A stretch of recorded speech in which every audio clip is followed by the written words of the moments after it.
Bu ko'p kitoblarda keltirilgan, qachonki bitta sohani ustida ishlayversangiz, o'shani professionalga aylanasiz degan naql bor, maqol bor. Shuning uchun men ham 13 yillik mehnatim davomida o'zimni qisqa 7 oylik programmamni yaratganman.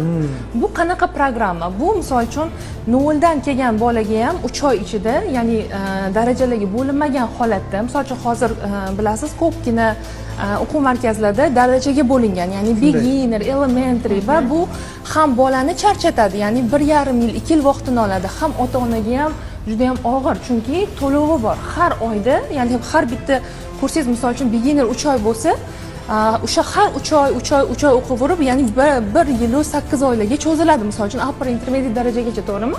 Bu ota-onalarni ham charchatadi, moliyaviy jihatdan. Har tomondan. Lekin men o'zim misol uchun boshimdan o'tgani, ya'ni boshdan o'tgan tabib deganidek, o'zim ham juda ham o'quv markazlarida ko'p o'qiganman va keyinchalik o'quvchilarim shu sohada qiynalmasin deb 3 oylik programma yaratganman. Ya'ni 0 dan 3 oyda intermediate darajaga chiqadi. Bu degani qanaqa? Misol uchun ingliz tilini kerakli joylari, kerakmas grammatika, hayotda ishlatilmaydigan qoidalar, ular chiqarib tashlangan. Faqat u real hayotda misol uchun bola ingliz tilini o'rganib, o'zining sohasida o'sha ingliz tilida to'liq gapira oladi, fikrini bayon qila oladi 3 oy ichida.